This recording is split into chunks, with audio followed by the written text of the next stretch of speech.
don't necessarily do that, but are maybe on the side of thinking about trying it? I found out from just being an observer and from the experience of coaching people, especially parents, and I feel safe enough to say this. If I feel like most parents live in the illusion that they do that. Like as you're talking and as we're having this conversation, I almost guarantee people are like, oh, I do that. Sure. But if you really put a camera in people's homes and really watch Or them, if you ask the kid. or if you ask the kid, Yeah. they're not, even if it feels like you're doing that, sometimes it's not landing on the other side that the communication is being directed towards them. And I want to open up a possibility for you that maybe your dad tried the best he could, but from your end, it just didn't feel like he was, For sure. because he wasn't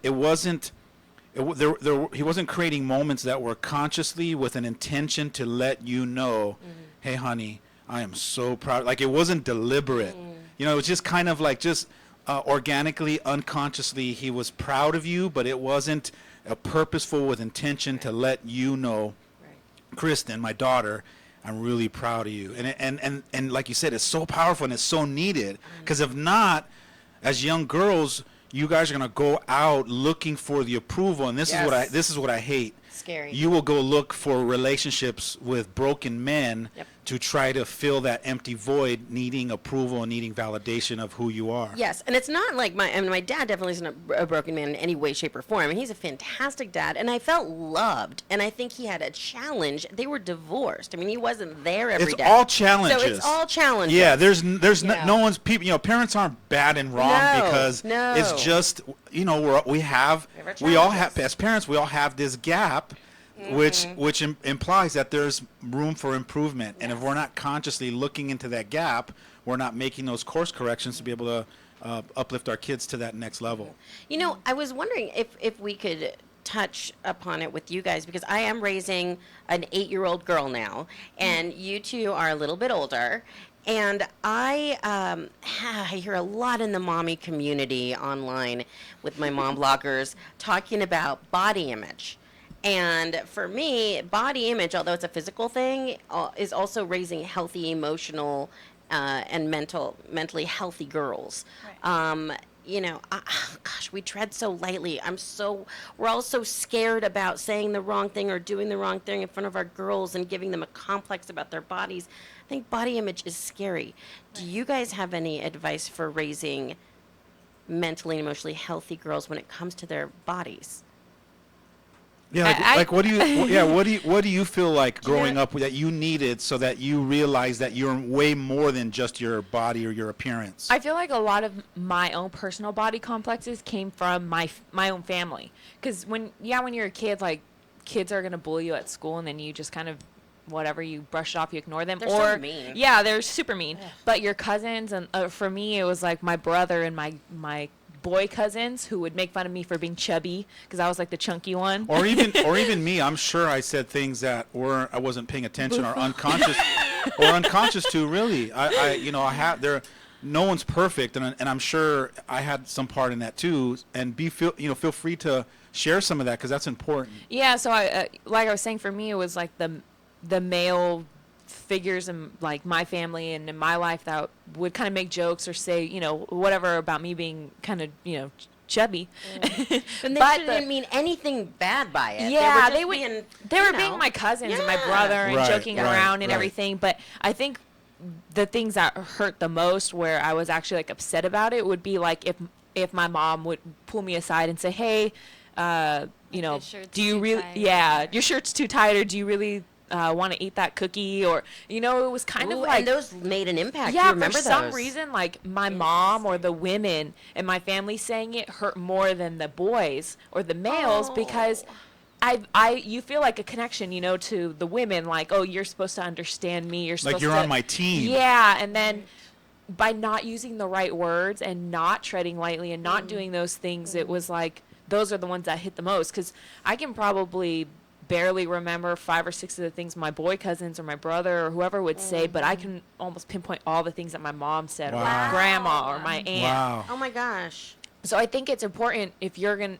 to, for the dads and, you know, brothers and everything to be mindful of it, but especially the moms, especially the aunts and the grandmas. And so what I'm hearing is, Yep. in a tribe, in a pack, as the elders, you really got to be mindful of the words that you use in a conversation to convey whatever your concern is. So if you're watching your daughter, you know, whether it's indulge in certain things, when you want to give that feedback, you really got to be delicate, and words are important, and how you say it, and also tone. Certain tones that you use, right? Like I'm wondering what the tone sounded like when somebody said, "Are you sure you want to eat that cookie?" Because there's different tones you can use where it's perceived neutral versus, you know, like hinting towards that you might not want to eat that. Because you know what right? they meant when they were saying that. I mean, kids are smart. Like, they can read between, like, you might want to not want to eat that. And you basically, you feel like what they're saying is, you're fat, don't eat that. You know? Yeah. I mean, And I know that. But she might have just been like. But that's not what they're actually. That's people, not what they're saying. People aren't saying you're fat. That's right. What they're underneath it, what they're saying is, I have a concern for you, and I want to share this with you. I care about you. But as kids, Nope, we hear. you can't hear that because you're That's right. not emotionally developed enough. You don't have the context to be able to rationalize. Yeah. You know, Mom, I know you're telling me this because you really care about me. We're No not. way. We're underdeveloped. Yeah. And even for me years later, I've had my mom say, "Hey, you know, when I was giving you that advice as a kid, I meant it because, you know, I'm chunky now, and I don't want you to end up like me. And I've dealt with body image, and and I can understand that now at 22 years old. But like you guys said, when I was 8, even 13, 15, that was really challenging, especially because I had to go to school every day, and you compare yourself to everybody, obviously. But if you're in a school with 2,000 other girls, you're comparing yourself to 2,000 other girls. You know, the other thing is that I try to impart on my daughter is not only that I want her to have body confidence and I want her to, but I want her to understand that being overweight, let's say, first of all, what's overweight and what's not? I don't even, in whose eyes.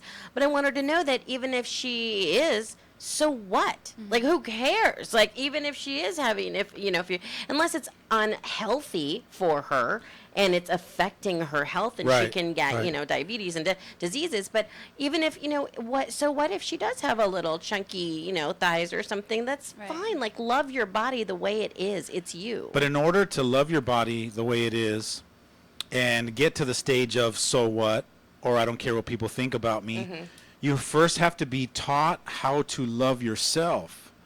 And my concern is that parents aren't being taught how to teach their kids how to love themselves. I feel like parents a lot of parents don't even love themselves from a conscious, committed, intentional place. So we wonder why our girls are trying to fulfill something externally outside of themselves rather than going internally and deciding that I love myself, I love all of me. And I think that's what's missing is the education of teaching our girls how to love themselves. Yeah, and I also think that a really big part of that relates to body image for girls is not showing them that they have to look a certain way or just, like little comments that you make about girls' beauty or like not letting them be dressed like if they want to dress like a boy or not shave their legs, like stuff like that with gender, I also think relates to body image. Like if you just don't use certain words or like, let girls like not only play with Barbies or like little things when they're growing up can also like when they get older like influence the way they see themselves in their body, in the world, the media, and just sorry I kind of changed the subject. No, that's great. That's great insight like, because what I'm hearing you say is don't project your own fears as a parent onto your kids just because they're choosing to wear, a certain outfit. Like we were talking, I think the last show when you said, I'm grateful that my mom and dad let me dress like a tomboy or wear these mismatched boots and didn't say anything. So it's more like as parents, don't project your fears on your kids because they're all of a sudden doing certain things that bring up fears within yourself. Because just because they're dressing like that doesn't mean that that something's gonna click in them and they're gonna dress like that forever. But even if they did, yeah, exactly. give them the space to figure out who they are and trust that in that process, they will decide who they are, and whoever they decide who they are is okay too, rather than having a certain box that you put your kids in and wanting them to look a certain way and act a certain way. And I think that's part of that controlling style parent model that I talk about, especially in the book. I think that moms, for me in my circle of moms, I didn't know this was going to happen. It starts so early. Oh my gosh, girls can be so mean, first of all. Girls, we can be so mean. You know girls. what? And I never knew that until I saw the movie Mean Girls. I never realized there's a whole nother world. Deal. I know, but I never knew that as a boy, that there was this girl world. Poor dads. They wow. just don't when know. I watched that movie, I don't know who I turned to, and I'm like, is that for real? And then you guys were like, yeah, Dad, it's really like that. And I was like, what? Girls can be so mean. I don't know what it is. Well, we got to start working on this at a young age. I think there are a lot of women that are, like Amy Poehler's got Smart Girls, and we've got a lot of celebrities that are coming out and trying to help girls play as a team for each other instead of against each other. I love that. Right? Yeah. But I really was blown away that even by just the first grade, my daughter was coming home with ideas and body image comments from other people, and just being aware, and some of the girls being girly girls, and everybody started to fit into boxes, and oh my gosh, and they're like 7-year-olds. 5 minutes ago they were babies. So I would urge moms to be on top of this earlier than you think you need to be. We're not talking about teenagers and tweenagers. I mean, that's going to get harder, I'm sure. But even at a really young age, this stuff comes up, and we need to start building the blocks of confidence for our girls at the very, very earliest stages we can.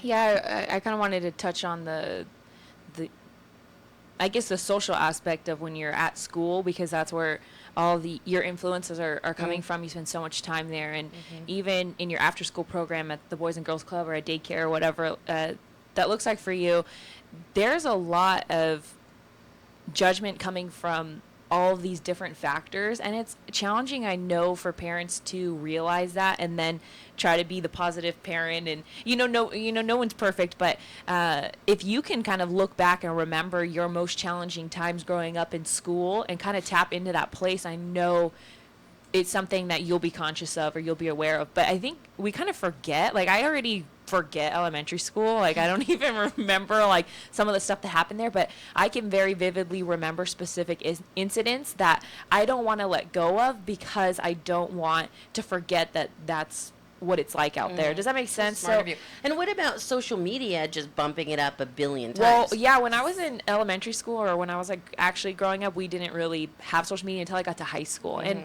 even in high school, it wasn't what it is like now. Right. Yeah, like you said, you're surprised that the first grader already knows these things. But they can't escape it. It's everywhere. Like all the everywhere. time. You're judging by pictures, literally visually judging each other on Instagram all day. So as parents, we have to counterbalance the way that the world is influencing your kids. We're going to talk about that, because I got some tips on the second half of the show. A break already? Some tips. Yeah. All right, stay tuned for more of The Inspirational Parent right here on your hometown station, KHTS. The best live theater can be found right here in the Santa Clarita Valley. The Canyon Theater Guild has been entertaining audiences for decades with top-quality musicals and plays. Located in Old Town Newhall, the CTG also offers workshops for the young actor in your family. For more information, call the box office at 799-2702 or go to canyontheater.org.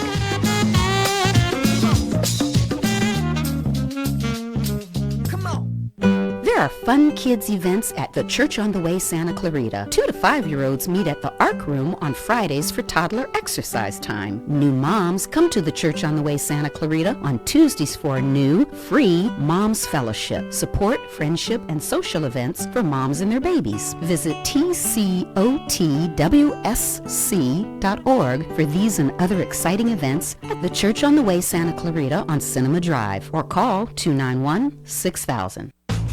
The Black Square, where everything's always made from scratch, always farm the table, and always organic. We offer artisan pizzas, delicious burgers, and creamy superfood shakes.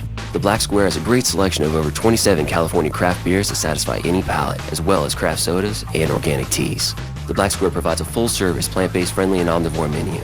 Dine in, take out. You choose, we provide. The Black Square, breaking free of the chains. The Black Square Cache Public House on Cinema Drive between Railroad Avenue and Valencia Drive. Hometown. I wanted to let you know that I really appreciate the way you guys do what you do. Your hometown station.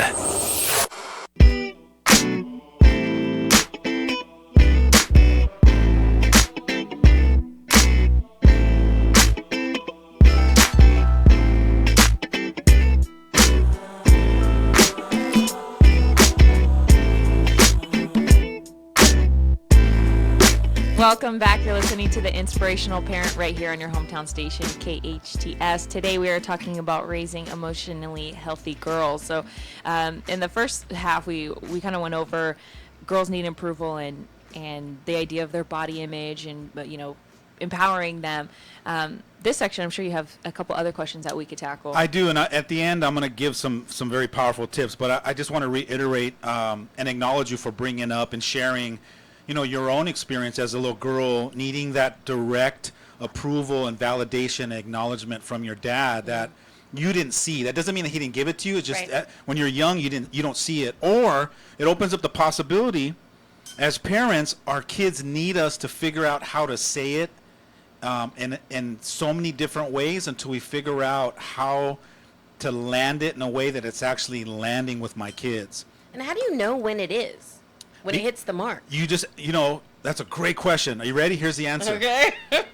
Just ask your kids. What? That's crazy. Ask your kids. Yeah. And as parents, for whatever reason, we're afraid to say, hey, how am I doing as a parent? Because a lot of us as parents don't want to know the feedback. Yeah. We don't want to have to look at that, but if you're courageous enough, turn around and go, hey son, hey daughter, when you're doing things and you're excited and you're proud, do I validate that for you? Do I specifically sit down and take that moment to acknowledge you? And if I haven't, let me know what that looks like. Why do we have to, and this is going to sound weird, I love that. why do we have to get books like mine to get insight when our kids they can tell us all the information that we need, but we just haven't mustered up the courage to be able to be humble enough to let our kids teach us how to be the kind of parents that they need from us. But you also have to be careful too, because your kids are not always going to be at the level to articulate in a way that you'll understand.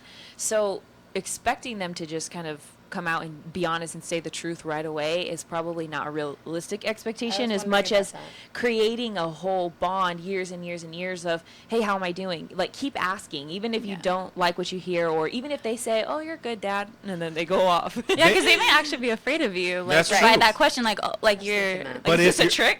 But Yeah, if, exactly. But if you're listening and you're conscious and you're present, them telling you, yeah, Dad, you're good.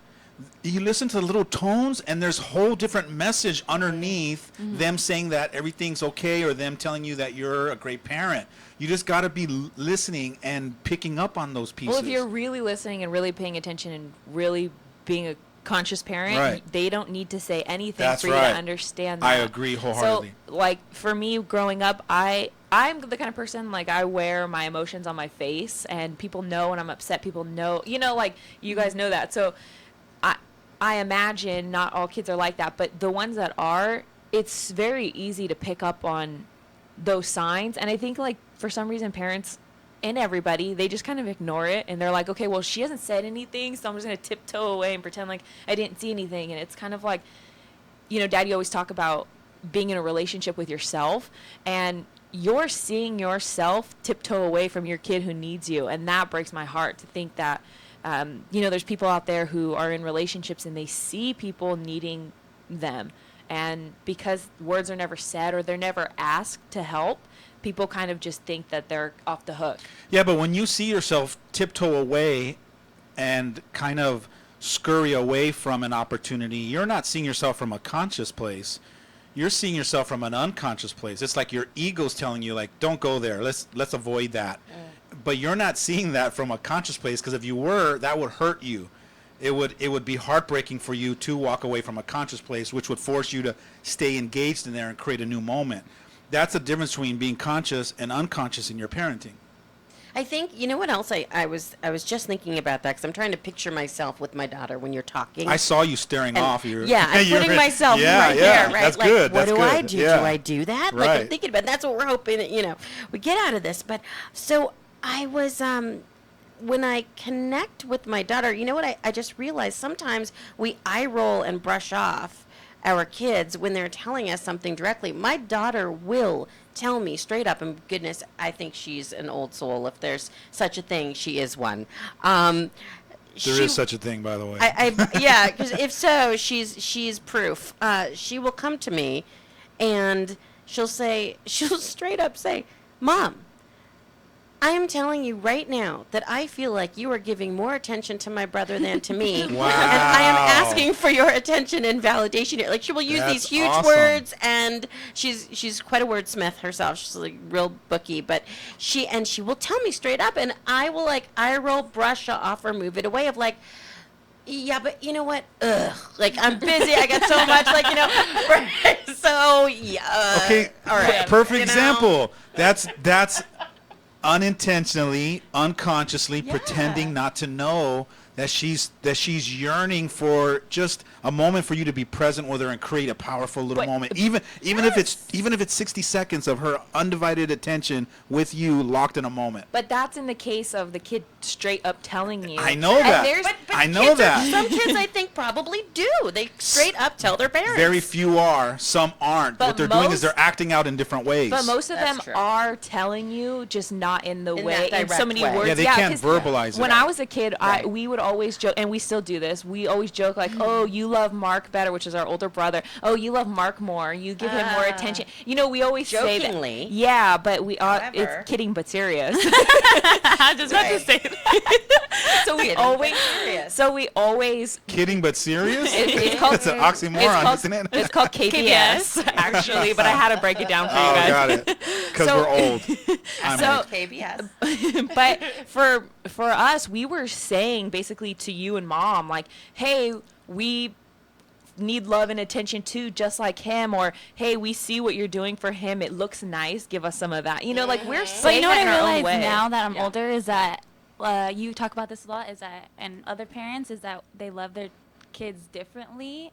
I guess you love them, but like Some days you they're treat favorites. them. You treat them. I'm not gonna lie. Like, you know what? Wait, go back. No, Say like, that you again. know what kid needs what. Do you know what I'm saying? Yeah, so like, I know, for example, like your son could need more attention than your daughter does, but when she sees it, she doesn't even know she needed it or wanted it until she sees it, and then she starts like craving it, kind of thing. Now, when you guys are sharing that, I went in my head and started thinking about, I started rewinding the tape, and I remember taking my son to his practice, his sports practice.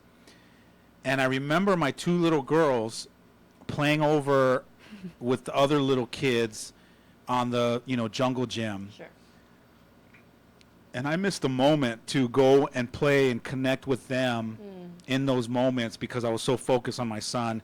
And I'm wondering what kind of limiting beliefs you guys could have created for yourselves because I wasn't giving you guys the undivided attention. I wasn't that present and I wasn't that conscious as a young man and as a young father. So I am sorry that I didn't give you that kind of attention that I should have. And I can't go clean up the past, but what I can do is make a new commitment and pay it back. And from this point forward, make a new commitment that I promise to spend more quality time with you guys. thank you. Thank you. But one, it's cool that you can Go acknowledge handle that. It's cool that you can acknowledge that, but another thing is that luckily for us, Sasha and I, we had each other growing up, which was so big for me. And the part that makes me emotional is looking back on all the times where I probably, if it was just me, I would have been a completely different person. I would have been someone that always compared the way that you guys treated Mark to me. Whereas with Sasha, I always had someone else that understood, and I always had someone else that was going to be there for me. So I think that, for me, I'm really, I love my sister, and her and I are probably closer, from my side than me and my brother, because one, of the age, and two, because she was just always the one that was there for me, and she was always around, and she was kind of the only one that could see what I could see. And even though I couldn't get that message out as a kid, it kind of was okay because someone else saw it and understood it. It wasn't like I was alone. And I also think that, like, I definitely remember going to all Mark's practices. Like, me and Jazz would be like, oh, we got to go to Mark's practice. But I think we also, as sisters, got to really bond and just kind of in the shadows of, like, even, like, you know, in high school when he became super good at football, he was the star. Like, he's always, in our eyes, has been, like, the superstar of the family. But, like, I think that created a certain bond between me and Jazz. So that's something that came good out of it. And also just, we know it wasn't intentional, like, to feel like he got more attention. Like, I don't feel it was intentional at all. But you guys are my superstars too. You guys, and I hope you didn't try to compare yourself. But I can see how as little girls, you're sitting there watching from those filters of watching all the glory and the praise and the kudos and the high fives and, hey, we're proud of you, and living in the shadows. I truly now know what it feels like to live in the shadows by virtue of being mindful of rewinding the tape and realizing now from looking at that in hindsight how you guys really kind of lived in Mark's shadows. And I'm so sorry for that. As growing up as an older son, I was kind of like the same model that Mark was. I don't know what it feels like to be living in the shadows. So now I know how my sisters feel, because it looks like obviously I created the same kind of scenario, and I'm sorry for that. And we get to, and that's why I like these moments, because we can share this insight because we're courageous enough to reveal that so that other families can learn from that and see that and kind of maybe match their experience as being parents and where they might be falling short, where they can kind of have that wake-up call and then turn that around. If we can share these kinds of moments, these aha moments with other people so they can make a course correction in their parenting, I think that's valuable. Exactly. Yeah, and one of the other big things to take away, you know, for parents, if you're listening, is to kind of understand that let's say the scenario was different and Mark was a girl and it was an older sister, that dynamic would be 100% different because he's a boy. Why do you think that is? If he was your older sister and it was the same setup, or, you know, she was a, you know, a stud, you know, high school. The difference is that there's already a complex about women that is not the same as men, and up to, you know, women are not equal with men. Exactly. Got and it. I definitely want to point out it's not just you and Mom. It was everyone around. Like, Mark was the first grandchild, and he was a boy. He was male. So it went from there's already it went from so phase much, 1 to phase 2. Exactly. It just kept. And I think, and then we had aunts and uncles. Their kids were like, "Oh, I want my son to be like Mark," and it just I don't know what it is about men and just the way it came about. But if it was a girl, it would be different. Yeah, there's just so many different factors, and then even now where we're all kind of a little bit older and we can see that, and Sasha and I don't really, you know, deal with the whole comparison thing anymore. There's still like years and years of being compared, that when we go somewhere, let's say to a family event, and me and Sasha show up and someone's like, "Oh, where's Mark?"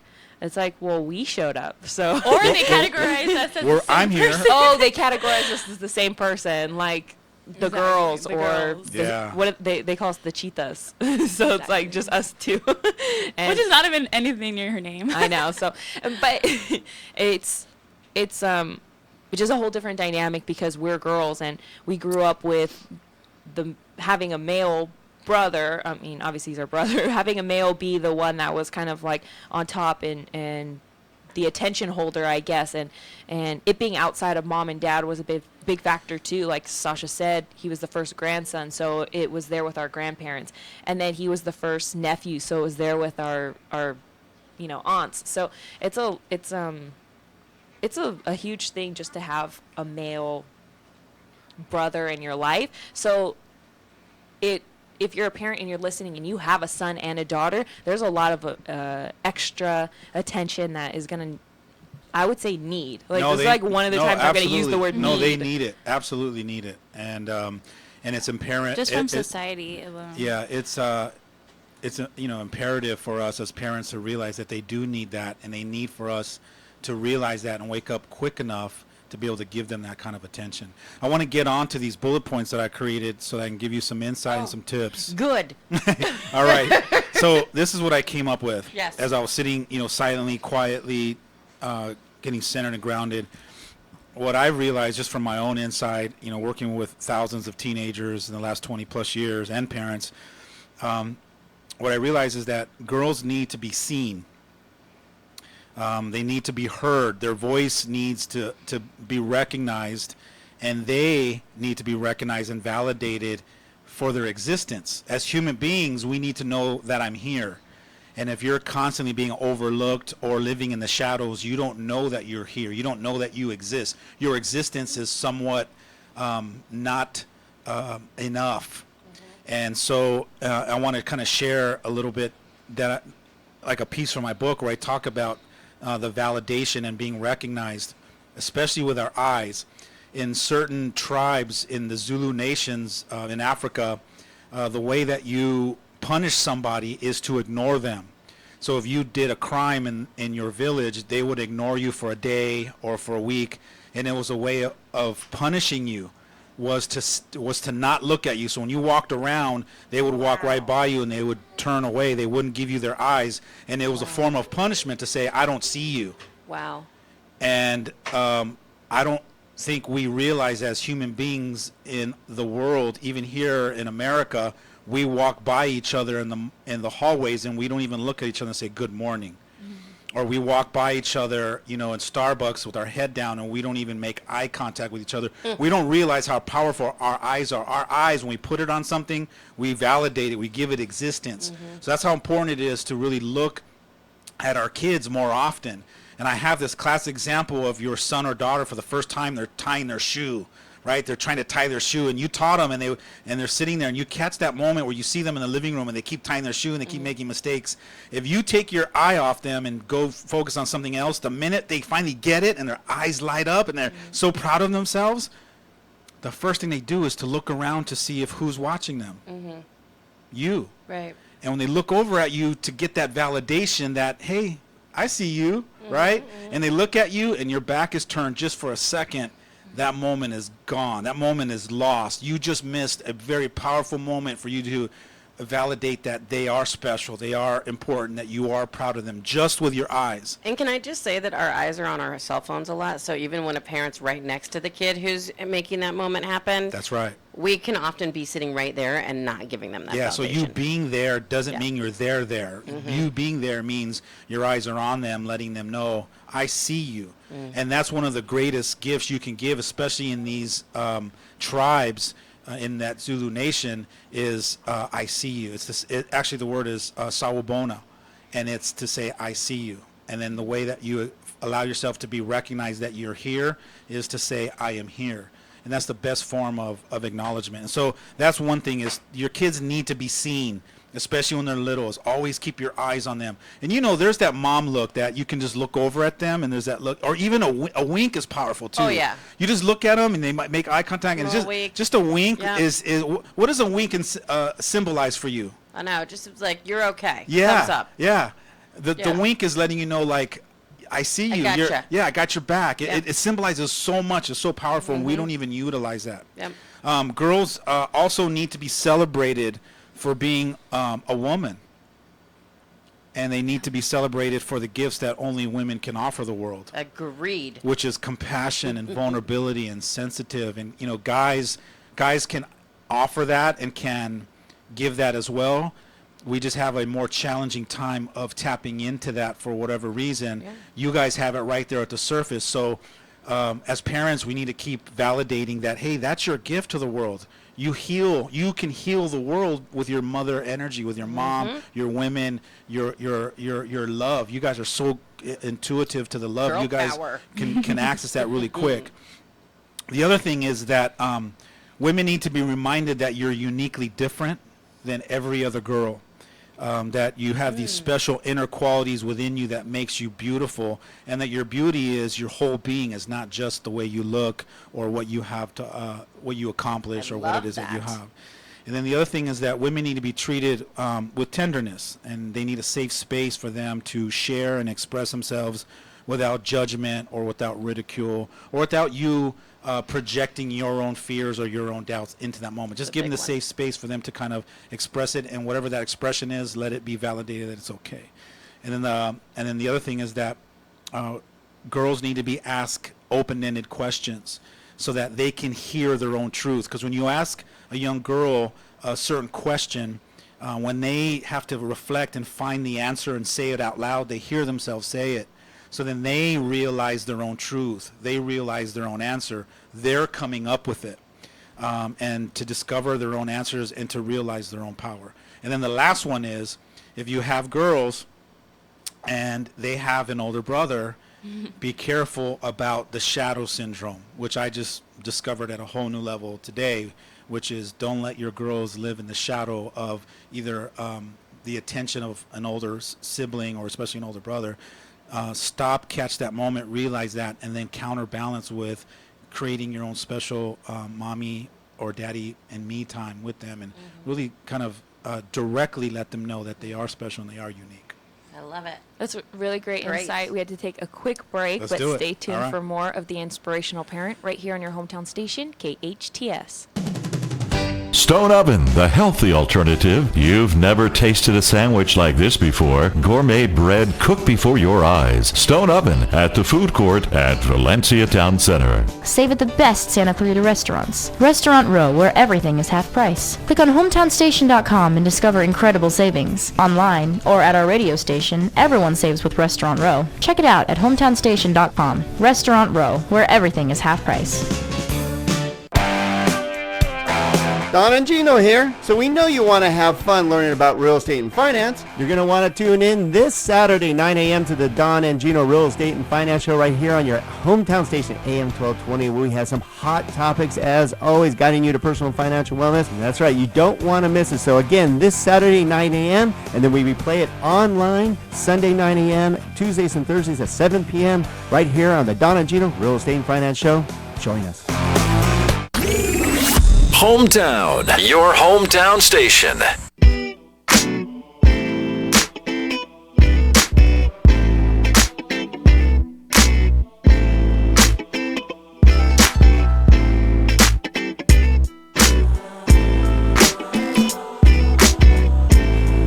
Welcome back. You're listening to The Inspirational Parent right here on your hometown station, KHTS. Today we're talking about raising emotionally healthy girls. And girl power in the house. Hashtag girl power. Hashtag girl power. I'll claim that one. Yeah, I love it. Or we share it. Well, we can you share do. it. All right, we'll split it. 70-30.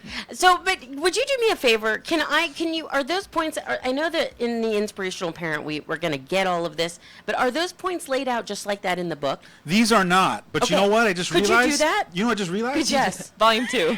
This could be volume 2. Well, it could be. I mean, even if it's just a one sheet, like I call it a cheat sheet, even if it's, and I do it with myself all the time. I put things up, stickies on my mirror saying, like, you are perfect today. You're just where you're supposed to be. And I'll, like, look at these positive affirmations for myself. But I love cheat sheets for parenting. I mean, if there were, like, a little list. I'm going to actually cut and paste right now. Like, could you? Into.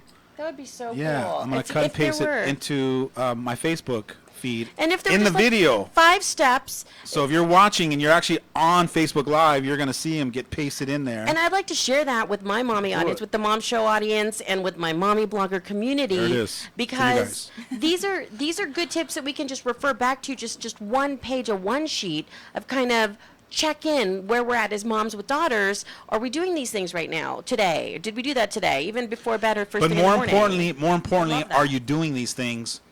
Are you being who you need to be for your kids? And that's the premise of my book, which is the first chapter. It's all based on the motto of the be, do, have. Are you being loving? Are you being present? Are you being intentional? Are you being vulnerable with your kids? Especially with dads. The question is, dads, are you being vulnerable with your little girls? Do they know how tender you are? Do they know how soft and gentle? Do they know you're a teddy bear? Can you be vulnerable? Because there's a lot of men out there, especially like, the men that I grew up with, a lot of my cousins that are these macho guys, and they have little girls, and sometimes as a third party watching in, I don't know if they're necessarily being soft and gentle and vulnerable with their girls, and their girls need that. So it's more about who are you being with your kids rather than what it is you do. And even though I gave you some tips, that's not doing this. There's some being in there that you need to kind of figure out how to access. If we can't figure out how to access, like if we just, I mean, I find sometimes if I just do it, you know, then I can get to that place sometimes. Like I just need to just doing could be a starting point. Hug them, do it. You know? Doing could be a starting point. Couldn't it? Yeah, absolutely. Just to snap you in let's there. Say, let's say, do it. Let's say hugging. That's right, that's like a hugging. that's a doing. Just do it. But the next level is who am I being when I'm hugging Yeah, because you get those weird hugs, and you just like. That's what I was talking about. Being like I don't want my mom to parents. hug me like weird. Sometimes you gotta get over the like the hump, side you know? hug or like the. Yeah, there's definitely a the starting there point. you pat on the back. There's like, a starting point. We just gotta do it. You know, I mean, it may be uncomfortably like, honey, I just But isn't love that your weird to kind heart think that today. it's- Just say it. that some like people feel weird to hug their kids. Like, Sure, but you know what? I can attest that there are generations before us where that just Oh, I wasn't. know, yeah. No matter how healthy or hard, right? I grew up Exactly. in one. That they Yeah. just didn't do that. It just wasn't the norm, and that's okay. You know, that's the way things work. I actually at 24 decided that I was gonna start a new family tradition, and that was to start hugging. And I was the first one to start hugging my mom. There you go. Before I said goodbye, and it was awkward. And then I was the first one to say as a young adult, because when I was a kid, I'm sure I said I love you, but as a young adult, I said. After I hugged her, I said, I love you, Mom. And my voice cracked. And that's how I knew that it was taboo. I probably hadn't said that to her in, 12 or 15 years. Yep. But what happened was, a little bit at a time, we started hugging more, and I started hugging my dad, and then my wife started hugging my parents, and then and now we all hug. It's great. All because I decided that this is a new tradition that I wanted to create for my family. And my girls, you probably don't even realize that. You grew up in a family where we were just hugging. But that really started because at a certain age, I decided that this is what I wanted my family experience to be like. You know what's funny too is when I was like a little bit younger, like a teenager, I would call my grandma, and when I would hang up, I'd be like, okay, I'll talk to you later, love you. And sometimes she would, I remember like the first time she would be like, oh, I love you too, mija, and then hang up. And then when I would go over there, I'd give her a hug goodbye, and she'd give me one of those baby burp hugs, you know, like, and then I would leave. And now when I go over there and I'm hanging out, she gives me a big hug, bye, love you, drive safe, be careful. And it's so different from what I experienced as You know what's growing even up. more beautiful, and the beautiful thing about that is that, like, can you imagine, like, then you're gonna have kids, and then that how she's gonna be with your kids, and how much different, and how much more loving, and like, I feel like that's the thing that makes me so excited is that then my kids are gonna have kids, and then this is gonna keep going and just getting better and better and better. We hope that's the idea. Well, I love that. yeah, but that's the dream of every parent, is to have whatever it is that I need to teach my kids so that they have a more evolved life, isn't it? Isn't it to pass on that baton to them and say, all right, I've dug down deep, I figured out how to reinvent myself such that you are more empowered, and that you take all those goodies, those golden nuggets, and pass those on to your kids. Yeah. That's it. Yeah. I did all this hard work so that you could have a better life. Hope you enjoy it. Before we go, I kind of wanted to just touch up on my dad's book, The Inspirational Parent, which is what our show's based on. And if you're on Facebook, you could see it because I'm holding it up wherever the camera is. Andrew, help me out. So if you haven't already gotten your book, which I know a lot of you have, which is super cool, and we're super grateful. And it's cool to know that people are listening and people are on our team, people are there for you. And one of the things I wanted to say about the book, if you haven't gotten it or you're thinking about getting it or it's sitting in your Amazon cart right now, is it's like 5 cents cheaper right now because of Amazon. They do their cool Actually, little like tricks. $1 cheaper, I think. I just remember last night. Why is He's asking everybody, why is my book cheaper today? just get cheaper? No, I'm just kidding. So, but it's so it's a little cheaper. So now you don't have any reason not to get it. But like I said, if you're thinking about it, just grab it. It's better than not having it at all and not being able to resort to anything. And for me, the biggest thing, and I'm gonna be honest, I haven't finished it. I'm only in a couple chapters in, but for me, the biggest thing is kind of seeing.